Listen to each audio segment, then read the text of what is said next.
You're listening or watching the 904wed.com podcast. Real weddings is what we are talking about with my lovely co-hosts. That is Ann LaFiles, right on top of Premier Bride of Northeast Florida, the magazine, the expo. You can't miss this stuff. And Amber, our bride we are following. That's Amber Flowers, everyone. She is getting married in April of 2021, which is coming faster and faster with every one of these podcasts. Amber, I know you're excited. You've just come back from Napa. You've been tasting wine. You look relaxed. You look great. So congratulations there. And Ann, you just wrapped up your final wedding expo for the year. That's got to feel pretty good. You squoze 4 wedding expos into a very, very tough and challenging year. I don't know how you did it, but what's the recap at this point? Looking back at this, what do you have to say?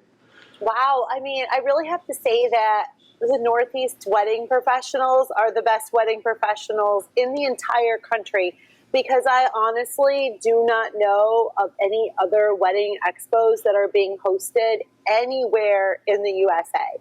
I'm pretty confident that I was the first one in July to happen, and I really haven't heard any other chatter about any other ones taking place before the one we had just yesterday, which was September 13th. So I'm going to give credit to the wedding professionals, because honestly, without the vendors, there would be no expo. So if the vendors weren't willing to come out and participate, then we would never have an expo to begin with. So, I mean, all hail to the wedding vendors of Northeast Florida, because they're the ones that made it happen. They might say the Postal Service delivers in all types of weather, rain, snow, whatever that saying is. But I can tell you this, the wedding vendors of Northeast Florida, they deliver for any type of wedding in any type of pandemic. Absolutely. And, you know, I'm going to give shout out to the Prime Osborne and the Renaissance, because they let us have it. You know, they were open enough. They worked with us, making sure that we were, you know, compliant with CDC guidelines, making sure that everybody was safe and felt comfortable. And we were able to host 2 big events during a pandemic. So I'm thrilled. Like, I'm blessed. I'm excited. I'm thrilled. And if you want to have a wedding, or you want your wedding guaranteed, come on for a destination wedding to Northeast Florida, because you know what? I got a whole list of a lot of great vendors that will go out of their way to make it happen for you. That's right. We living proof right here that you can have a wedding in the middle of a pandemic. Hopefully you'll be having your wedding after the pandemic. I can't speak today right now. Wow. Amber, hopefully your wedding will be after this pandemic is officially over. But either way, plans must go on. This wedding must go on. You're really in the middle of what I'm going to call your engagement honeymoon right now, right? You're going from engagement party to engagement party, maybe not an engagement party really in Napa, but still part of the engagement, celebrating this. How was the Napa trip? Oh, the Napa trip was great. You know, I will say I love my wine. So I got to actually, it's funny because we were on the main road where all these different vineyards are going. Like, I look at them like, oh my gosh, I feel like I have a relationship with you, because I've actually bought so much of that wine in the past, you know, decade or so. And I'm like, oh, so then when you go to the vineyards, I didn't know, like, okay, shelf wine is different from a certain wine that they're making of that year and that age. So the Napa trip was great. It was a great success. We brought back some bottles and drank. My teeth absolutely were purple. But, you know, with mask on, we all know California, okay? Mask on is a huge thing. Huge. You sleep with your mask on in California right now. Right. And I'm like, I love you, Florida. I love you so much. Sorry, I'm a Florida girl. And so when I was going there, it's just a little different.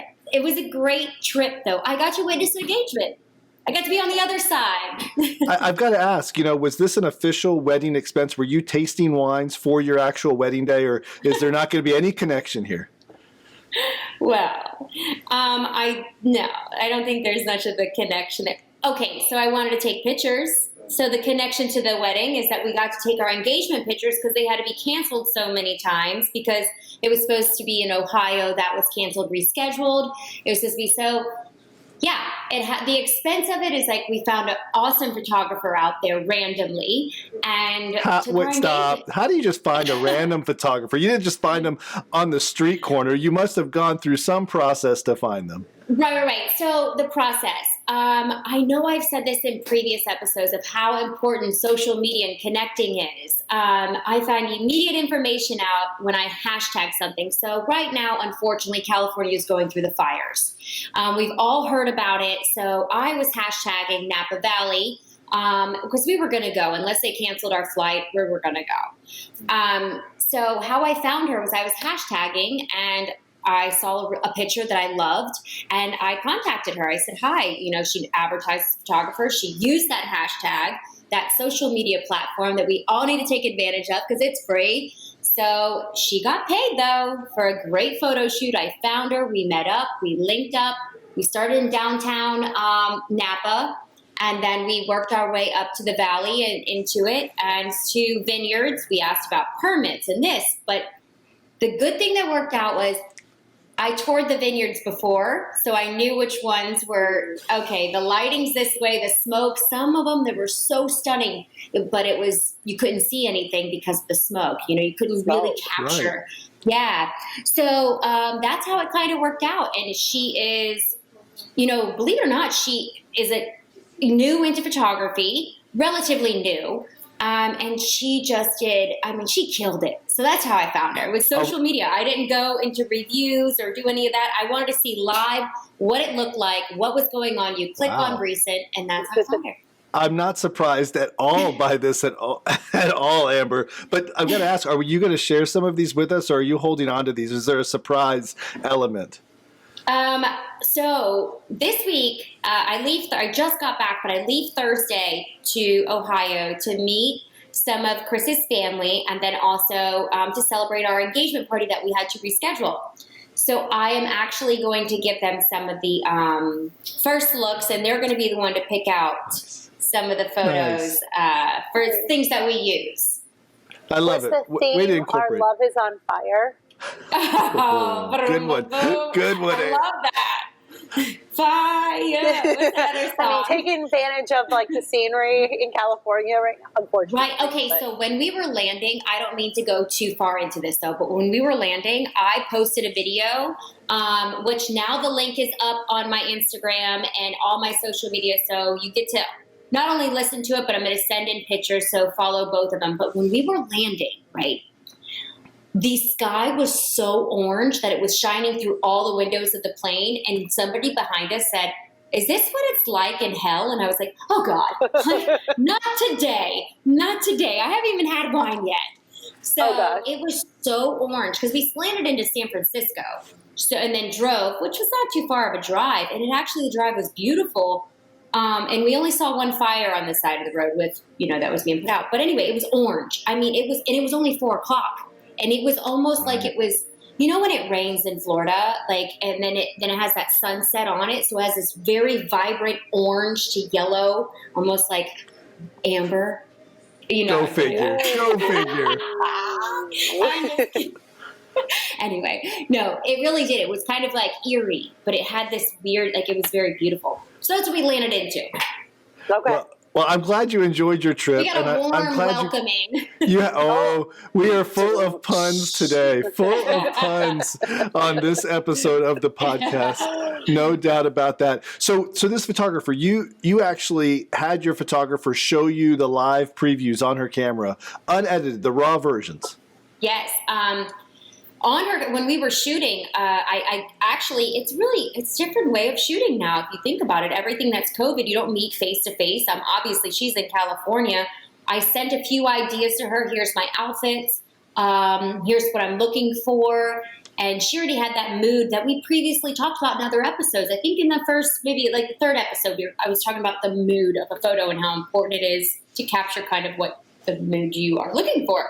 So she had that. So we communicated back and forth some ideas. Luckily, she has shot in the Napa Valley area, and she gave me a few vineyard ideas. But luckily, I also drank a lot the first 2 days. So I got to tour them, and that's how we kind of went back and forth. She did show me the live pictures. She also just sent them to me yesterday. Ooh. I mean, talk about quick. That was in a day. So, and I've got to ask, for brides and grooms and families that are listening to this, is it considered good or bad etiquette to ask your photographer to show you the unedited, the raw pictures? Like, is this the normal thing? Well, no normal, I know, but is this the acceptable thing to be doing nowadays? I think everybody wants to kind of see, but I do think, like, for all the fashion shoots that we do, looking at the back of the camera and then actually seeing the edited photos are usually two totally different things. So it's hard to tell. You know what I mean? Like, you're going to see, because, photography is so different now when you shot film versus when you shoot digital. There's so many different things that you can do. So what you see on the back of the camera sometimes, and it's smaller, and you're just like looking at like the whole picture of it. You're not like analyzing it. So when the photos come over edited, that's when you really analyze like what you're looking at. So you have to be a little, you're going to get two different views. Basically is what I'm saying is usually a photographer will kind of show you the back of the camera a little bit because they're like, oh, and then you get excited. It's kind of like the selling point. You know what I mean? So that is very true. Excited. And then they're going to wait, and the pictures always edited are going to be a million times better than what's on the back. So if you love the preview, you're going to love the end result is the lesson here. I think so, because, sometimes I've seen previews and it looks good on the small screen, but then when you pull it up on the big screen and you start to get technical with it, like, ooh, like my one eye is looking this way and my other eye is looking this way. You know what I mean? Nothing we can't fix in Photoshop. But Amber, I take it that was your experience having seen both. And for full disclaimer, like we say on a lot of these episodes, Amber does come from a hair and makeup artist industry background. So she has an eye for this. She knows what she's looking at. These are not that raw, really, in Amber's eye. But what was your experience? Eye, they're not that raw. No, absolutely not. Well, I will say, it does matter. I think if you guys are taking your first photo shoots or you've never been in front of a camera, professionally and with a photography group or just one photographer, I would ask to see it too, because you want to see, hey, this angle might look good in front of your mirror, but when you look through a photographer's lens, you have to also respect it in a way, stay your distance. And sometimes if you're working with a photographer that they don't really know how to pose you to what you truly like, look at it and it's like, oh, I don't like that angle. And then make that up, tell the photographer that, because sometimes it's your first time and you get intimidated and you're like, okay, but I really like this in front of my floor length mirror. Well, honey, on camera, you might not. So you might like how your pictures are taken down back, lower or higher to make you look longer. So look at the back of that, but don't bother them too much with it. That's a good point, because the thing is that a really good photographer is going to know how to pose anyone in any shape, style, body type, so that you look flattering on the camera. At least they should. True. You know what I mean? That's the difference between a professional and an amateur. A professional is going to give you guidance and tell you, hey, don't pop your hip. You tuck that hip in and, pull that arm back and, square up to it, because they're going to take a look at, what is going to complement your body style and couple itself. You know what I mean? Especially like it's super hard, especially like if there's like a groom that's 7 feet tall and a bride that's 5 feet tall. It's really difficult. And some photographers don't know how to make that work well. You know what I mean? Like, I've seen it, and then I've seen ones that you would never know, that there was issues going on behind the scenes. So. Right. And I completely agree with that when you see experienced photographers as opposed to not. Now, the price point, yes, matters, because you'll see when these are something that lasts and you cherish for a lifetime. But everyone is different. So I would also say, this is where I'm challenged, because I've been in not only hair and makeup, wardrobe, all that stuff, but in the wedding business as well. It's challenging, with a photographer. So you really have to do your research on it. Look at your price point, look at your budget, because these are, to me, yes, this is obviously something that you're going to show your children or whomever you want to. It's a coffee table. to me, it's just so important to capture moments. I don't like it very posed. I want something very organic. So I'm doing all my research that I can to find what I'm going to pay for. And no, like, okay, I don't need 12 hours. I personally do not want 12 hours of somebody taking pictures. But that's me. I've been in weddings where I've had a 15-hour photographer. They want, the night before, not 15 hours in one day, but, sometimes they want the engagement party, or not the engagement, I'm so sorry, the rehearsal, in that. So they add 5 hours onto that, being 15 into that 15-hour. It's like they're almost waking up with you if they're with you for that many hours of the day. I have seen a photographer that has done the morning after the wedding shoot. The ultimate boudoir photography right there, folks. The ultimate. The morning after. She's going to be stuck on my pillowcase Oh my gosh. That's going to be a whole nother episode. A whole nother one. I have seen those photos across my computer screen. Mm-hmm. Oh boy. I mean, it's personal. I mean, everybody's got a different thing. You know what I mean? Yes, they do. Well, Amber, you have kept things very personal all this time. You've done a lot to interact and keep the wedding experience for your entire family, right, interactive. And like you said, you're allowing your guests in Ohio at your next engagement party coming up to be a part of this and pick out some of the photos. Now, are you bringing the photographer in for the big reveal? No, and there is photographers that I've met with that do offer that, in their packaging, and it is, but. No, actually, his mother when our first one was set, I had a photographer that I was going to make a surprise, but that is located in Ohio. She is booked for the weekend that it was rescheduled to, so his mom found one, and there is going to be a photographer there to take pictures of everything. But I am not bringing the photographer that I used in. Possibly... She might be in Orlando. Jacksonville. Shoot, I'm in Orlando right now. She might be in St. Augustine. That's where I'm getting married. That is where you're getting married, in St. Augustine next April. Don't forget that date, right? Or the location.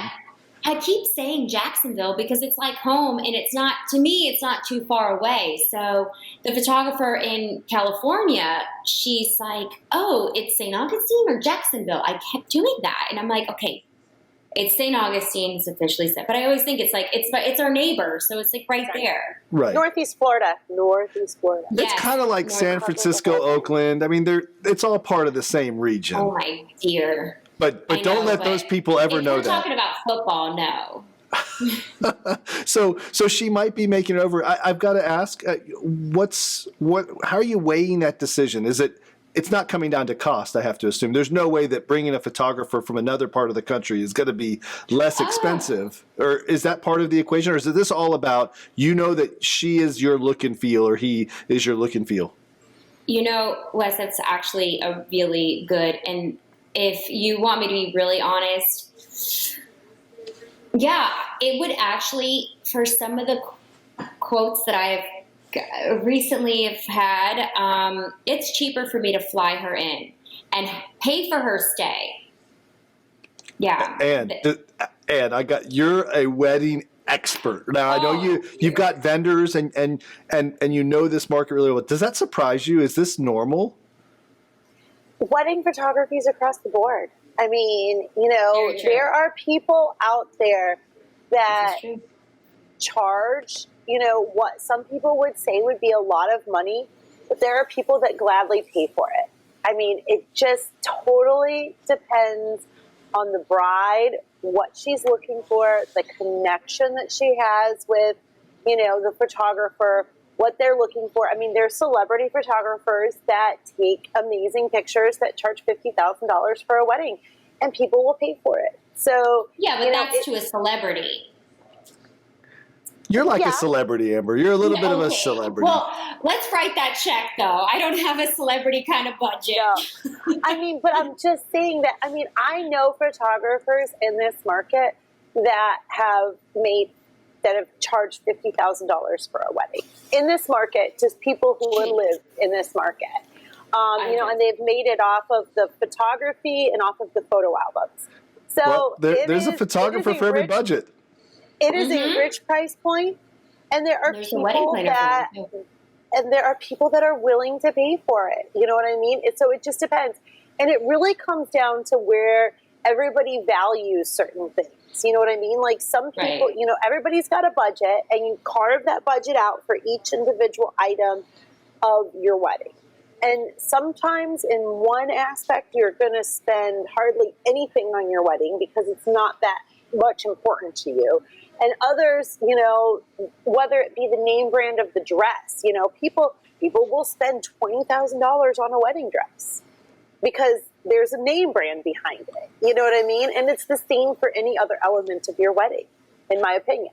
Well, speaking of budgets and what people are willing to pay for and not pay for, Amber, you've had some big decisions to make in terms of what you're willing to pay for, want to pay for your bridesmaids, right, at this point. And you're kind of wrapping up that whole bridesmaid inviting part of your wedding planning experience. I think you still have a bridesmaid or two to ask, or are you fully stocked and everyone said yes at this point on the bridesmaid side? Yeah, actually, we recently just had a party, the bridesmaids party at the house, because some bridesmaids haven't met other bridesmaids, so it was really good to kind of see the energy. So I don't have any more to ask. Just one couldn't make it due to work, so we just, like I said, moved into our new home. We don't have enough beds yet, so one of them actually had to sleep on an air mattress. You think? Like, we're there. No. Or actually, one fell asleep on a raft in the pool. We knew that she couldn't handle past day one at the bachelorette party. See, this was the test. They thought I was just throwing a good cookout and we were having a good time. I'm like, test. No, I'm just kidding. But yeah, as far as budget with them, we are now going into dresses. I just picked out the styles. Actually, today I had some come in that I specifically ordered just to see in person before we were going to do a bulk order of anything. The material to me, how it photographs. Velvet photographs amazing, but not everybody's going to go velvet because it's like Florida and it's hot. So polyester kind of has this gray look to it. When the flash is done, this is down to specifics that honestly brides don't think about. Right. Only you, Amber. I have never heard another bride critique a dress for the flash. Okay, let's be honest here. Nothing will photograph better than velvet. Nothing. Hey, we're giving away tips. Free tips here, y'all. The fabric and the photography and whether there's flash or natural light, it makes a big difference. Oh my gosh. Like it makes a big, I mean, again, if you're going to hire a photographer, they will make that's up there. They're going to make the big difference in what your pictures look like. Okay. If it's somebody's posed differently, that's something. But your dress colors or your tux, when you see satin, you can tell there's satin here. Like you can tell, what is that called on a men's tux? I can't think right here, the chest part where it folds.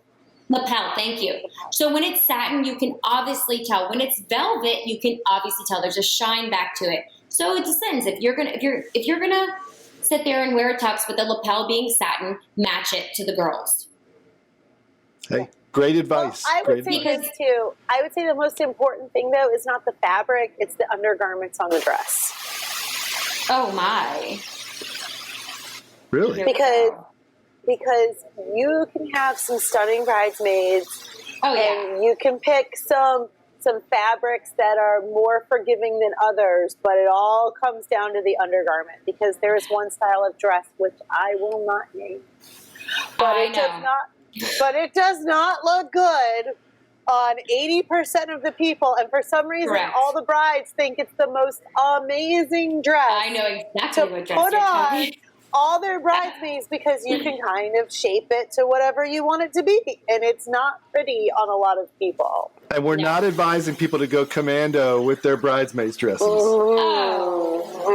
no. That's a great thing. Cool breeze comes through. Oh my gosh. Okay. Oh, listen. Panty lines, like there's a lot of stuff. Absolutely. I don't care if you're a size 2 or a size 22. Every single one of you wears Spanx. It is true. So when I used to work on set at photo shoots, these are lanky models, like they don't really have much curve to them. We always put them in Spanx. That's because it hides, it tucks, and your posture is different. It really is. They're not comfortable. Beauty equals pain. So when you walk down there, I'm sorry, be uncomfortable. Go good while you're doing it. It's just the rules. I mean, come on. Hey, Amber is giving you a free reality check, everyone here, and Ann is not telling her that this is bad advice. This is great advice. I don't wear Spanx myself.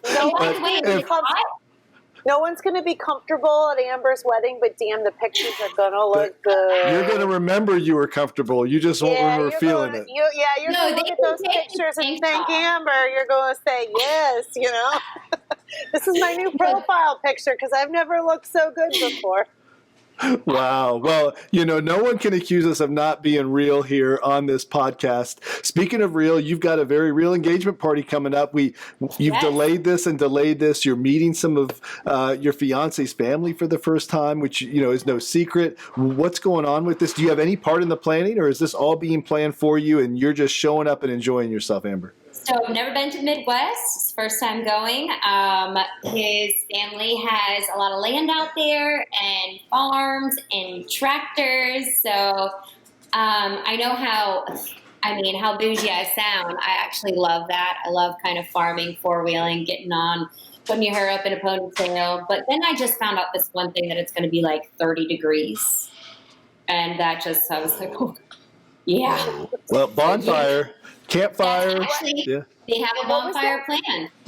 30. What was that, Paris? Oh, wait. I was going to say, what was that Paris Hilton and Nicole Richie show where they do the farming? Oh, The Simple Life. It's going to be Amber, The Simple Life. You got to do The Simple Life.